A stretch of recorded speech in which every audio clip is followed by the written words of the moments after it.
upon a time, Family Guy was a small show, bouncing around different time slots on the Fox network. It was even canceled at one stage back in 2002. However, after impressive DVD sales, Fox began to see faith in the edgy cartoon. It's now over 20 years since the first episode aired, and Family Guy still occupies a slot on Fox's channels. It's quite shocking how the show continues to be relevant all these years later, despite its dark humor. The Parents Television Council has named it Worst TV Show of the Week over 40 times. Welcome back to FilmShack. Today, we prepared for you top 10 Family Guy jokes that went too far. Number 10. The Cosby Show. Knowing what we know now.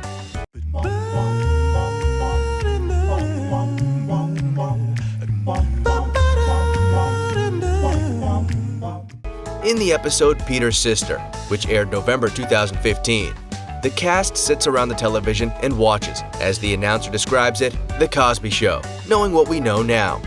What follows is a vicious skewering of the classic 80s sitcom's opening credits, with disgraced comedian Bill Cosby dancing around while the entire female cast is clearly drugged and unconscious. Obviously, this is a reference to the numerous allegations against Cosby, in which the erstwhile I Spy star was accused of drugging and sexually assaulting dozens of women, in what was reportedly the worst-kept secret in Hollywood.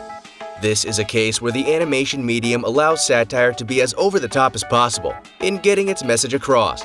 The point is hammered home with all the subtlety of a nuclear bomb, when Peter comments, "I was so busy not seeing color that I didn't see the raping either." Number 9. Dear Diary. Jackpot.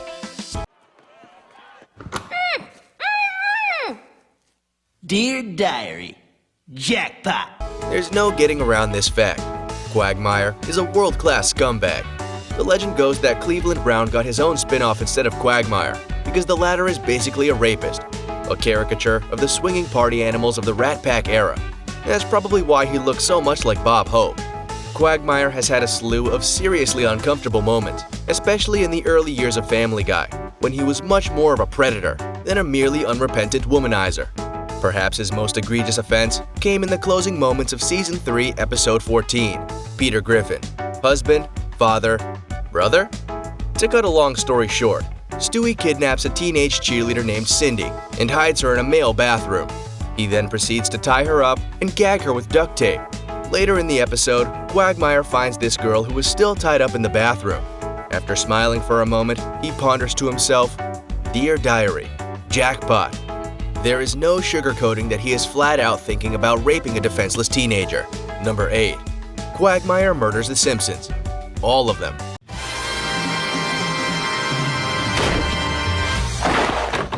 Hey, Stewie.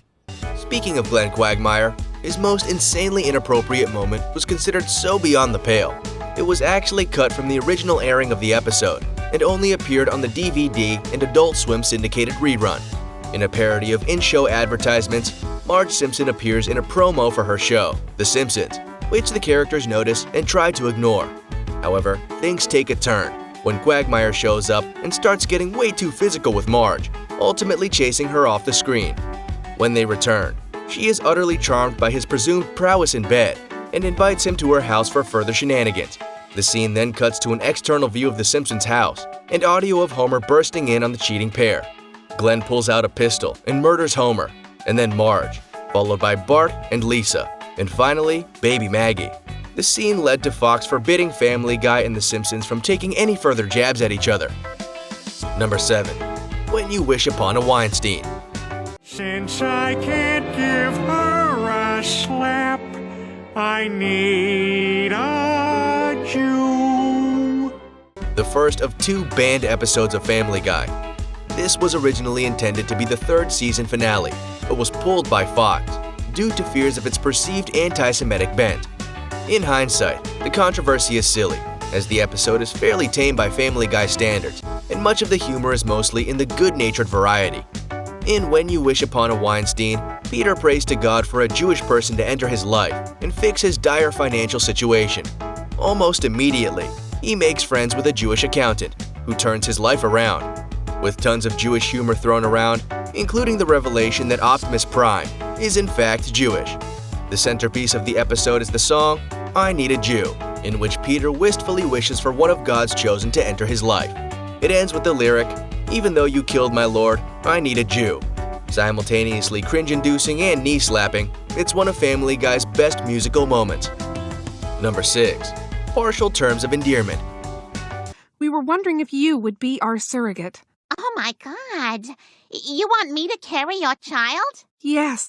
Family Guy's second banned episode was Partial Terms of Endearment, which had originally been scheduled to close out the show's 8th season. Instead, the episode was given a DVD release only. Why was this episode shunned by Fox? Because it was bold enough to dive face first into the hot-button political topic of modern times: abortion. In the episode, Lois decides to be a surrogate mother to a couple struggling to conceive. But when the couple is suddenly killed in a car crash, Lois must decide whether she is going to have an abortion or carry the fetus to term.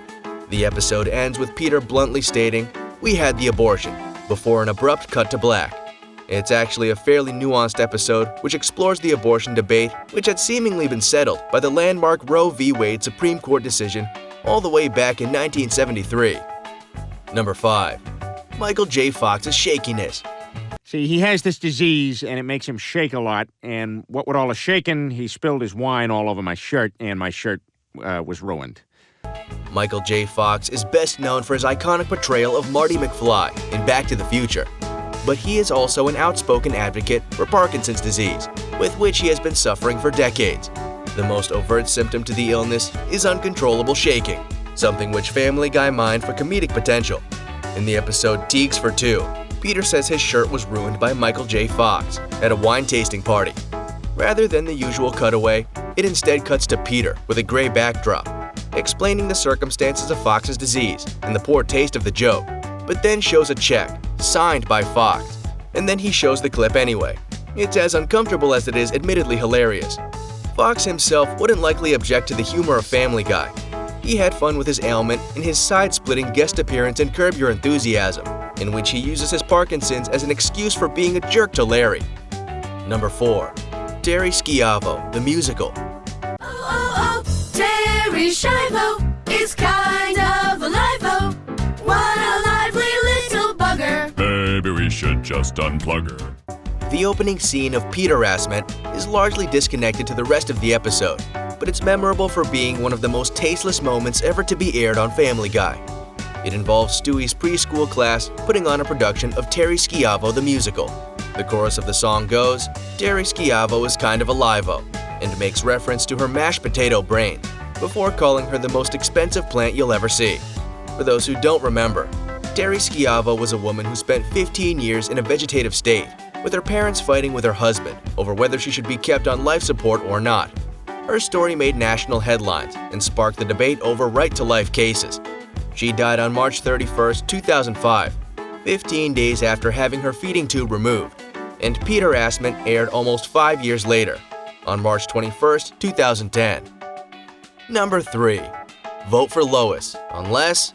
The town hall mayoral debate between incumbent Adam West and challenger Lois Griffin. We will now open up the floor to questions from a community at large.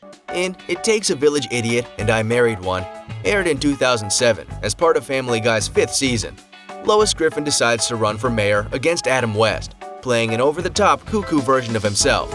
Her family assists her in her grassroots campaign. But Peter, as usual, winds up doing more harm than good. His attempt to help his wife backfires when he shows her the shirt he designed. It reads, "Vote for Lois, unless you're queer." No, wait, even if you're queer. No Jews though. Okay, Jews. The comedic timing of the line delivery sells the joke, but out of context, the shirt is just awful. Peter's heart is more or less in the right place, but he's just too brainlessly bigoted to actually be of any assistance, simultaneously offending the queer community and the Jewish community while asking for their votes. Number 2.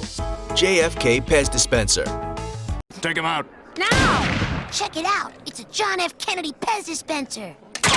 Oh, well, good thing I still have my Bobby Kennedy Pez Dispenser. Here's a Family Guy joke that even equal opportunity offender Seth MacFarlane felt had gone too far. In the Season 1 episode, A Hero Sits Next Door, a police sniper's shot goes wide. Cut to a child exiting a store brandishing a John F. Kennedy Pez dispenser, which promptly gets blasted to bits. The boy is saddened, but then he reaches into his pocket and pulls out another Pez dispenser. Musing? At least I still have a Bobby Kennedy Pez dispenser. Obviously, this is a reference to the national tragedy that was the assassination of President John F. Kennedy in 1963, followed by Bobby Kennedy's assassination in 1968. Later, in the 2010 episode, Road to the Multiverse, the infamous Zapruder film, which caught JFK's murder on film, is reenacted, only the victim is Mayor McCheese. Bonus entry: Prom Night Dumpster Baby. I'm just a prom night dumpster baby. I got no mom or dad. If Family Guy has a single moment which encapsulates the show's signature brand of beyond-the-pale humor, it's the four-word phrase, Prom Night Dumpster Baby. PNDB is apparently based on the story of Melissa Drexler, a teenager who gave birth at the prom and put her baby in the trash before returning to the dance. Family Guy takes the tragic situation and mines it for shocking but undeniable comedy.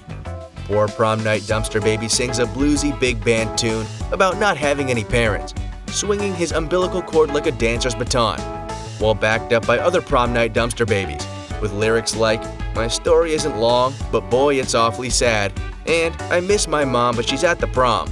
This might just be the most jaw-droppingly "how did this get past the censors" moment ever shown on Family Guy. Number 1. Turban Cowboy. Would you like some of my meat fushnush? It's a chicken that has been yelled at for 2 hours and then run over by a Mercedes. Turban Cowboy, in which Peter Griffin becomes a terrorist and also happens to drive his car through the Boston Marathon, had the misfortune of airing just a month before the real-life Boston Marathon bombing, which led to the episode being removed from broadcast. In addition to the unfortunate imagery of mass murder at the Boston Marathon, the episode has Peter joining up with Islamic terrorists who aim to attack the Quahog Bridge. Wait, the first Muslim guy Peter befriends turns out to be a terrorist? The episode plays out like some kind of knee-jerk post-9/11 propaganda, but it's about a decade too late to the punch. The episode is big on shock value, but languishes on autopilot, lessening any satirical impact the show might be trying to deliver. And Turban Cowboy, offensive and unfunny, stands as one of Family Guy's most banal episodes ever. It's doubly tragic, since the idea is a solid one and could easily have been the blueprint for a great half-hour of television. At least that Admiral Akbar joke is pretty good. We would like to invite you to share your opinion with us. Do you agree with our list? Don't forget to subscribe to our channel and turn on the notifications bell. Thank you for watching, and we will see you in the next video. Bye!